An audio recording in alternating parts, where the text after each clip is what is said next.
let X belongs to R and matrix P is this, Q is this, R is P into Q into P inverse. तो यहाँ पे matrix R आपका given है P Q P inverse. अगर हम इसका determinant लेते हैं तो determinant splits in multiplication. Determinant P, determinant Q, determinant P inverse हो जाएगा। और डिटर्मिनेंट P और डिटर्मिनेंट P इनवर्स एक दूसरे के रेसिप्रोकल होके कैंसिल हो जाएंगे। तो determinant R is equal to determinant Q हो जाएगा आपका। यहाँ पे ये दोनों कैंसिल इसलिए हो रहे हैं क्योंकि determinant P inverse is basically determinant P whole raised to minus 1 which is 1 by determinant P. Then coming to option A, अगर फर्स्ट ऑप्शन को देखें तो यहाँ पे x की वैल्यू 0 है and r into this matrix equal to 6 times of the same matrix. तो r है क्या आपके पास, r is p into Q into P inverse. तो p इनवर्स आपको निकालना पड़ेगा। p इनवर्स आपका क्या हो जाएगा, inverse of any matrix is its adjoint divide by its determinant. तो डिटर्मिनेंट p क्या आ रहा है, it is having all the zeros element below the diagonal, जो कि बेसिकली अपर ट्रायंगुलर मैट्रिक्स होता है। तो इसका डिटर्मिनेंट जब आप फर्स्ट कॉलम के लॉन्ग स्पेंड करेंगे तो 1 into 2 into 3 product of diagonal element 6 हो जाएगा। तो 1/6 will be in multiplication adjoint P. आप इस मैट्रिक्स का एडजॉइंट निकालिए which is transpose of the matrix formed using cofactor of the corresponding element. तो what is cofactor of this element 1, this is 6। तो 6 हो जाएगा यहाँ पे। देन 1 का कोफैक्टर क्या हो जाएगा आपके पास, दिस विल बी 0। आप ट्रांसपोज लेंगे तो यहाँ पे आ जाएगा, फर्स्ट रो के कोफैक्टर्स ट्रांसपोज लेने के बाद फर्स्ट कॉलम में आ जाएंगे। देन 1 का ट्रांसपोज आपके पास फिर से 0 हो गया तो it will be 0 over here. फिर आप 0 का ट्रांसपोज लेंगे इस वाले एलिमेंट का, तो सॉरी कोफैक्टर लेंगे इसका, तो ये आपका क्या हो जाएगा 3। It's sign will change to -3 और ये एलिमेंट आपके पास यहाँ पे आ जाएगा। देन इसका कोफैक्टर लेंगे आप तो दिस विल बी 3, तो ये आपका 3 हो गया। आप इस एलिमेंट का कोफैक्टर लेंगे तो ये आपका 0 हो गया। Next will go to third row और इसके कोफैक्टर्स को हम थर्ड कॉलम में लिखेंगे, तो 0 का आपके पास क्या हो गया, 2 - 2 0 हो गया। फिर नेक्स्ट एलिमेंट का कोफैक्टर आपके पास हो जाएगा 2 which will change to -2 and the last element will have its cofactor as 2। तो ये आपका बन गया एडजॉइंट ऑफ पी और इसको आप 1/6 से डिवाइड कर रहे हैं। आर क्या है आपके पास, R as P into Q into P inverse. तो लेट्स मल्टीप्लाई दिस, P आपके पास है 1 1 1 0 2 2 एंड 0 0 3 मल्टीप्लाइड बाय मैट्रिक्स क्या है आपके पास 2 x x 0 4 0, ये मैट्रिक्स Q है। 2 x x 0 4 0 and x x 6। और P इनवर्स ये जो आपका निकल के आया है 1/6 को आप बाहर रख लीजिए और मल्टीप्लाई करिए, 6 - 3 0 0 3 - 2 0 0 2। मैट्रिक्स मल्टीप्लिकेशन इज एसोसिएटिव, तो आप किसी भी दो को पहले कर सकते हैं बट ऑर्डर चेंज नहीं कर सकते, आप इसको इससे मल्टीप्लाई नहीं कर सकते। तो फर्स्ट सेकंड या सेकंड थर्ड किसी एक को कर लीजिए, फिर रिजल्ट को जो रिमेनिंग है उससे कर लीजिए। तो मैं फर्स्ट सेकंड को कर लेता हूँ मल्टीप्लाई। तो यहाँ पे आपके पास क्या मैट्रिक्स बनने वाला है, 1 1 1 विथ 2 0 x, तो ये हो गया 2। और x की वैल्यू तो हम लोग 0 ले रहे हैं राइट, तो x की वैल्यू आप 0 रख दीजिए, that will be making the calculation simple. तो ये 0 0 हो गया, ये 0 0 हो गया जहां जहां आपके पास x था। तो ये कैलकुलेशन को बहुत आसान बना देगा। ये आपका 2 हो गया, नेक्स्ट विल बी 4 हो जाएगा आपके पास, नेक्स्ट एलिमेंट आपके पास 6 हो जाएगा, तो 2 4 6। फिर आपका हो गया 0, देन 0 8 8 हो गया यहाँ पे। नेक्स्ट एलिमेंट आपके पास 12 आ जाएगा। फिर 0 0 3, तो ये आपका 0 हो गया, 0 हो गया और 18 हो गया।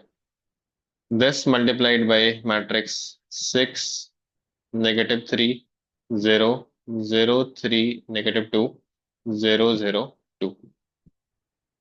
तो ये मल्टीप्लिकेशन किसके बराबर है, ये बराबर है अच्छा पहले आर निकाल रहे हैं हम लोग, फिर उसको 1 a b से मल्टीप्लाई करेंगे, ठीक है। तो लेट्स कंप्यूट फॉर आर। अब इन दोनों को मल्टीप्लाई करिए तो 12 हो जाएगा पहला एलिमेंट। 6 से डिवाइड करने के बाद ये आपको क्या मिलेगा, 2 मिलेगा, तो दिस एलिमेंट विल बी 2। फिर नेक्स्ट आपके पास क्या हो जाएगा, -6 प्लस 12, तो 6 हो गया, डिवाइड बाई 6 इज 1। नेक्स्ट आपके पास 0, -8 प्लस 12, तो ये आपका 4 हो गया, 4 डिवाइड बाई 6 विल बी 2/3, तो ये आपका 2/3 हो गया। नेक्स्ट 0, तो ये एलिमेंट आपके पास 0 हो जाएगा। नेक्स्ट आपके पास आ जाएगा 0, 24, 0, 24 डिवाइड बाई 6 विल बी 4, तो ये 4 हो गया। फिर आपके पास आ जाएगा 0, -16 प्लस 24, 24 -16 8, 8/6 इज 4/3, तो ये आपका 4/3 हो जाएगा। नेक्स्ट आपका 0, 0 and the last element is 36 divide by 6 will be 6, तो ये आपका आर हो गया। फिर क्या बोला जा रहा है, आर को आप 1ab से मल्टीप्लाई कर रहे हैं, तो ये 6ab के बराबर आ रहा है। तो आप इसको किससे मल्टीप्लाई कर दीजिए, ये जो आर आया है इसको आप मल्टीप्लाई कर दीजिए 1ab से। तो let's copy this matrix and paste it again, और इसको आप 1ab से मल्टीप्लाई कर दीजिए। तो this matrix multiplied by 1ab is equal to 6 times 1ab।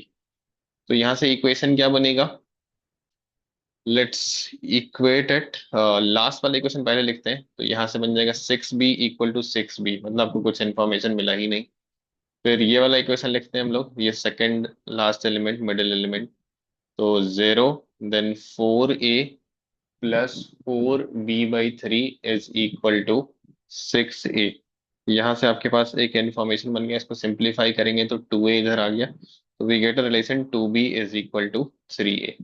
और पहला एलिमेंट जब आप लिखेंगे तो 2 plus a plus 2b/3 is equal to, यहाँ से 6 हो गया, तो 2b/3 की जगह आप a लिख सकते हैं, तो 2a इज इक्वल टू 6 - 2 4 हो गया, a की वैल्यू 2 आ गई, b की वैल्यू 3 आ गई। तो फर्स्ट ऑप्शन देखते हैं क्या बोला जा रहा है, a प्लस बी इज 5, तो बहुत सारा कैलकुलेशन हमें करना पड़ रहा है इसमें, और a plus b equal to 5, first option सही हो गया। मल्टी करेक्ट है तो हमें सारे ऑप्शन चेक करने पड़ेंगे। अब बोला जा रहा है for x equal to 1 there exist a unit vector this for which r into alpha beta gamma is equal to 0। तो ये एक होमोजीनियस सिस्टम ऑफ इक्वेशन है, इसमें आपके अल्फा बीटा गामा अननोन्स हैं, वेरिएबल्स हैं जो एक्स वाई जेड होते हैं जनरली। तो इसमें दो ही तरह के सॉल्यूशन होते हैं होमोजीनियस में, या तो ट्रिवियल होगा जिसको हम यूनिक सॉल्यूशन बोलते हैं, या नॉन ट्रिवियल होगा जिसको हम इन्फिनिटी या नॉन जीरो सॉल्यूशन बोलते हैं। तो इसके लिए बस आपको डिटर्मिनेंट आर की वैल्यू निकालनी है, और देखते हैं वो 0 आ रहा है क्या आ रहा है। डिटर्मिनेंट आर हमने पहले ही कमेंट कर दिया था कि determinant R will be equal to determinant of Q. तो आप बस इस डिटर्मिनेंट की वैल्यू निकाल लीजिए, और वो भी तब जब एक्स की वैल्यू 1 होती है। तो लेट्स फाइंड डिटर्मिनेंट क्यू, यहीं पे निकाल लेते हैं, when x is equal to 1।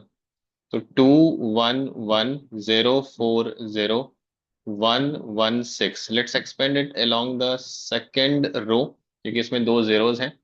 तो इसका क्या हो जाएगा आपका, 4 इंटू, दिस विल बी 12 -1, 11 × 4 44।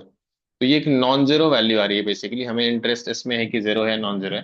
तो नॉन जीरो वैल्यू आ गई, तो इसका मतलब ये ट्रिवियल सॉल्यूशन हो गया। ये कितना आ रहा है, नॉन जीरो आ रहा है, trivial solution 0 0 0 is the only solution, alpha beta gamma की वैल्यू 0 0 0 आ रही है। तो ये यूनिट वेक्टर कैसे ही हो सकता है, इसमें तो तीनों ही कंपोनेंट जीरो हो गया। यूनिट वेक्टर होने के लिए इनके मैग्नीट्यूड की वैल्यू 1 होनी चाहिए, तो B is the wrong answer. अब सी में डिटर्मिनेंट आर की वैल्यू बोली जा रही है, तो डिटर्मिनेंट आर अगेन क्या हो जाएगा, डिटर्मिनेंट क्यू के बराबर हो जाएगा। ये हमने पहले ही देखा है, determinant R is equal to determinant Q, और क्यू आपका जो है उसमें रख दीजिए। ये क्या था, 2x x 0 4 0 एंड 0, नहीं x x 6 था, एक बार हम लोग वेरीफाई कर लेते हैं। 2x x 0 4 0 and x x 6, यही था। अब ऑप्शन में क्या है, 2x first row exactly same है, सेकेंड रो भी सेम है, थर्ड रो में इस 6 की जगह पे यहाँ पे 5 लिख दिया है। तो can we use the splitting of determinant, addition of determinant. तो आप फर्स्ट रो सेम रखिए, सेकेंड रो सेम रखिए, आप थर्ड रो के अलॉन्ग एक्सपेंड कर दीजिए, उसमें भी x x 5 यहाँ पे रखिए, एंड देन यहाँ पे आप 0 0 1 रखेंगे। सेकेंड रो और फर्स्ट रो आपका एज इट इज रहेगा। तो उनका कहना है कि ये डिटर्मिनेंट +8 आना चाहिए, क्या इसकी वैल्यू 8 आ रही है, expand it along the third row, you are getting it as 8। तो yes, this option is also correct. तो ये ऑप्शन आपका ए और सी करेक्ट हो गया। अब डी के लिए आपको बोला जा रहा है कि find the value of x such that P Q is equal to Q P. तो आप पी क्यू और क्यू पी को मल्टीप्लाई करके देखिए एक्स की क्या वैल्यू आती है। तो let's write P Q is equal to Q P. तो मैट्रिक्स पी आप क्या लिखेंगे यहाँ पे, इट इज 1 1 1 0 2 2 एंड 0 0 3। ये मैट्रिक्स पी था। मैट्रिक्स क्यू था क्या आपके पास? ये वाला मैट्रिक्स क्यू है आपका। तो 2 x x and 0 4 0 x x 6, ये आपका पी क्यू हो गया। क्यू पी के लिए आप रिवर्स कर देंगे। क्या पी क्यू हमेशा क्यू पी के बराबर होता है? नहीं, matrix multiplication is not commutative. हमें एक्स की वैल्यू चाहिए जिसके लिए कॉम्यूटेटिव हो सकता है। तो लेट्स चेक कि ऐसी कोई वैल्यू है या नहीं है। क्योंकि अननोन एक ही है, तो हमें सारे इक्वेशन में एक्स की सेम वैल्यू मिलनी चाहिए। कुछ एक दो वैल्यू निकाल के देखते हैं हम लोग क्या आ रहा है हमारे पास। एक्स की वैल्यू वो सारे ही इक्वेशन के लिए सेम आ रही है नहीं आ रही। तो फर्स्ट एलिमेंट लिखते हैं यहाँ पे। फर्स्ट एलिमेंट इधर से क्या हो जाएगा आपके पास? 2 हो जाएगा। और इधर से फर्स्ट एलिमेंट आपका क्या हो जाएगा? वो भी 2 हो जाएगा। तो 2 = 2 हो गया। यहाँ से एक्स के बारे में कुछ कमेंट नहीं कर सकते। नेक्स्ट एलिमेंट पे अगर हम आते हैं तो ये एक्स हो जाएगा +4 हो जाएगा। यहाँ से आपके पास हो गया x +4। And this side we have to write 2 + 2x। तो ये 2 + 2x हो गया। I think we have done some mistake. एक बार हम लोग वेरीफाई कर लेते हैं। ये आपका 2 है और ये अच्छा सेकेंड एलिमेंट लिख रहे हैं हम लोग, सॉरी। तो ये आपका हो गया x +4। तो ये x +4 आ रहा है आपका। अच्छा, ये एलिमेंट आपका 1 1 1 है, 1 1 0 नहीं। This is a mistake. यहाँ पे फिर आपको 1 1 करना पड़ेगा। तो दिस इज 1 1 1, ठीक है। तो ये एलिमेंट आपका 2x +4 हो रहा है। तो पहला भी चेंज करना पड़ेगा हमें, क्या? 2 0 x। हाँ, ये पहला एलिमेंट भी आपको चेंज करना पड़ेगा। 2 + x था और यहाँ पे आपके पास क्या था? 2 0 0। 2 ही था ये एलिमेंट। बट यहाँ से x की वैल्यू 0 आ रही है। यहाँ से भी x की वैल्यू 0 आ रही है क्या? नहीं, यहाँ से तो 4 = 2 है। मतलब ये पॉसिबल है ही नहीं। किसी भी x की वैल्यू के लिए पॉसिबल नहीं है। तो there exist real number x? नहीं, कोई ऐसा रियल नंबर एग्जिस्ट नहीं है। Answer is A and C, first and third option, and that is answer given to us.